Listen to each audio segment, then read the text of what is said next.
What's up, agents, and welcome back to another Division video.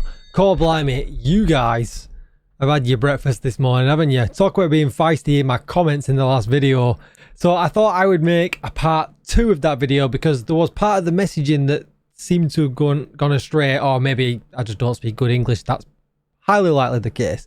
Anyway, don't forget to like, share, comment and subscribe, and let's get straight into it. Right, so the previous video, very brief for anyone that didn't watch it, was I was looking at different chest talents to run with high-end assault rifles. So what I was kind of trying to get at is that Obliterate might not be your best in slot piece anymore. In fact, it isn't. But it brought on a whole other kind of chat in the comments about not using Fenris pieces if I was using an AR, Grupo not being best in slot, and a lot of things like that. Now, that video kind of stands for what it is if you're going to use a high-end assault rifle. Like, the stats don't lie, that is what it is. But when things do change a little bit is if, for instance, you are not going to use a high-end assault rifle and you're perhaps going to use a different archetype. So you're going to use maybe a rifle or something like that. Or you're going to use an exotic assault rifle. Because why would you use spotter? Because we talked a lot about spotter and perfect spotter in that video. If you're going to use a gun that you can't naturally pulse with, right? So unless you want to be that person that wants to use an exotic assault rifle and then use the pulse skill, maybe use the drone for pulse, the pulse ball, whatever other, unless you want to manually use a skill for pulsing enemies, or perhaps using Heartbreaker, then the differences then play into effect, right? And actually that might not be what you want to use. And that's why I thought, actually, after seeing all them comments about Fenris, about Grupo and things like that, it probably was worth making a part 2. And the reason I'm making a part 2 is we're going to talk about assault rifles, right? So Strega may be the best in slot assault rifle come the next patch. Maybe it will stick with being the St. Elmo's engine. There's a lot to be said for that. The Bighorn's really, really good now. The Eagle Bearer is all good. They're all very, very good. And if we look at, if I've got his sheet handy, IKEA's sheet, you can just kind of see here with the updated values, as far as sustain goes, St. Elmo's now sits at the top with the Bighorn, Eagle Bearer, Strega, but there is nothing between them. Like, we're talking, what, 9% all the way down to the capacitor, 7.5% all the way down to the Strega. It's nothing. And then when we go to Bursty, again, a little bit of a bigger gap down to the Eagle Bearer, but if you're going to use the Bighorn, the Strega, yeah, you're in for an absolute win. St. Elmo's engine does slack a bit with burst damage, but yeah, it is what it is. The Strega has that really, really good damage talent as long as they extend the range back. But we digress. So let's go into it. So we've got a few options here, right? We can run Coyote's Mask with a Grupo chest piece. We could run Coyote's Mask with a Fenris chest piece. We could run a Grupo and a Fenris and not run Coyote's Mask at all. And there's a million other different combinations, right? But we're talking about what we're going to hit top tier DPS. It doesn't make sense to run spotter now, unless, like I said previously, we're going to flick on a skill. And that's not really a playstyle we're going to talk about. We're talking about strikers here, because strikers, again, top tier, right? Best damage you're going to get, in slot. You could run Heartbreaker if you wanted to. Still really good damage, but it adds survivability. And then, your chest talent options become completely viable again. You might want to run Perfect Spotter. You might want to run Spotter. And it makes sense to look at running a closer chest piece because you get that armor boost with the one piece bonus. And then Heartbreaker is kind of working in line with that because you're getting bonus armor. So, I mean, we could go on forever, right, with different combinations. But I kind of wanted to make this because this kind of makes sense with what a lot of people were saying in the previous set of comments. And one thing to talk about is how close all of them sets were in the previous video, right? There was a bullet between a lot of them, and nobody's going to cry over the difference in damage on one bullet. So now we've talked about it for long enough and we've set the story, we've set what we're actually going to talk about.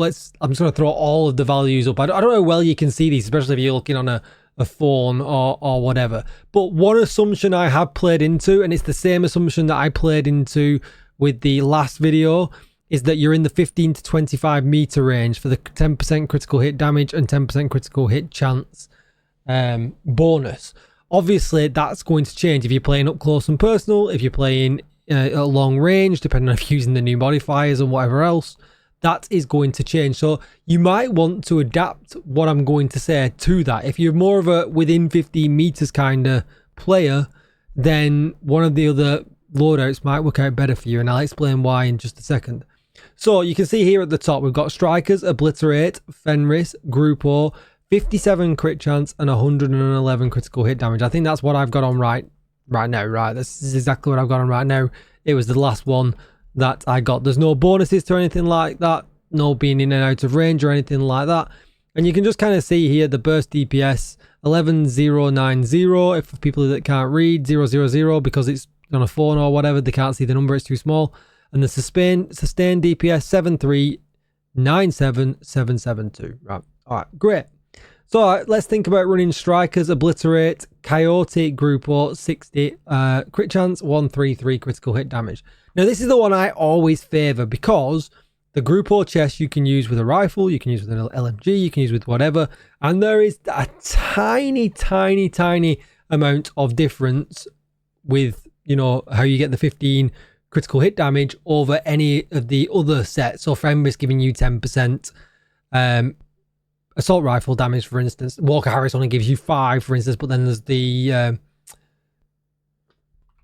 I'm losing my brain now trying to do it. But then we've got the Contractor's Gloves, for instance, so the Petrov set giving you 10% LMG damage.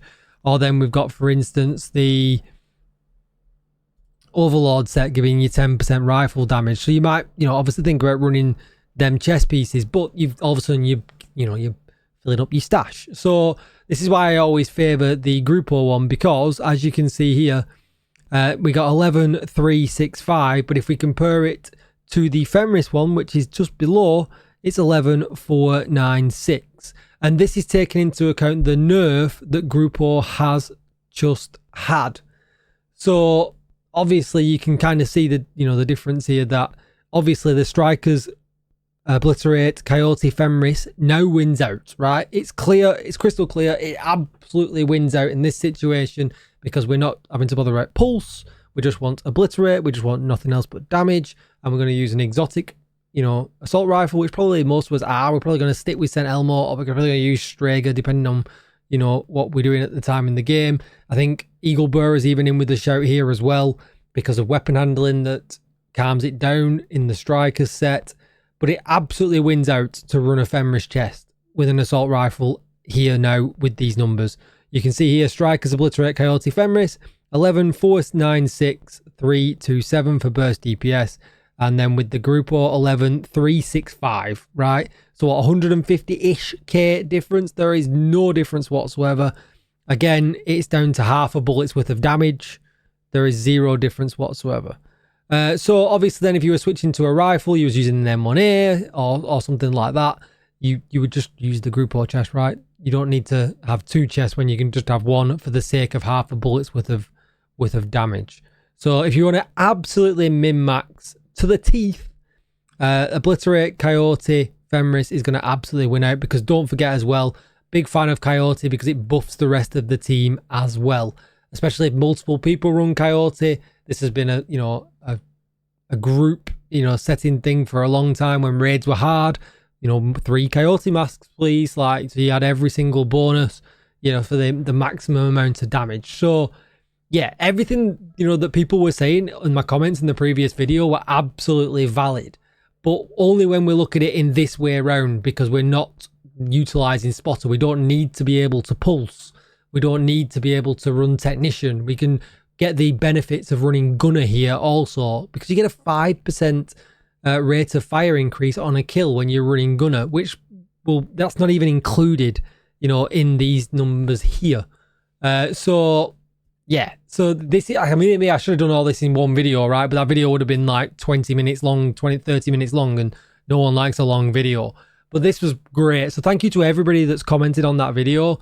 It, you know, prompted me to do the maths for this one as well. These are the builds that I'll be using, right? I'm not a massive fan of running spotter and a high-end gun. I think high-end guns, assault rifles, are not in a particularly good place. We'll flip back to IKEA's sheet, and you can see here at the moment, like the AKM is going to be at the top for burst damage at 671, but don't forget that can also have a damage talent on it. You know, you can run something on the bottom of that gun, which when you look at it down here, perhaps the Strago, which we'll look at it here, it's already 672, and that has a really good damage talent potentially on it if that's how it releases. Even the Eagle Bearer is 670, and that has the damage reduction talent on it. The Bighorn has a good damage talent on it. So I really don't, the need to use a high-end assault rifle is less and less and less. But there is a need to run high-end in other guns, LMGs, M1As, rifles and things like that. So if you're needing to save stash space, you are not going to be put out by, taking a Grupo chest and not taking the favorable chest. But if we were talking absolutely min max, to the point of, 165, 166k's worth of damage, less than half a bullet, which we talked about before, you could absolutely take the Fenris chest in this example. And I think that rounds off the Fenris, Grupo, Obliterate, Spotter, Perfect Spotter debate a little bit, because everyone was in absolute agreement, and that's what I found when I was replying to the comments. Everyone was in the exact same agreement as me, but they were thinking of it in a different way, right? They were thinking, oh, I'm going to use my favorite gun, the Eagle Bearer. I'm going to use my favorite gun, the St. Elmo. So what, why should I do that? Why should I use this? So hopefully that clears anything else up. That's going to be it for the video. You lot absolutely keeping me on my toes, so thank you so much. Don't forget to like, share, comment, and subscribe. And yeah, let me know down in the comments. I'm going to be jumping back on the computer in a couple of hours to do some grinding out of the PTS. So if there's anything else you want me to test, run numbers on or anything like that, and you've not commented in my previous videos, let me know down below in the comments. Love you all. See you in the next one. Bye-bye.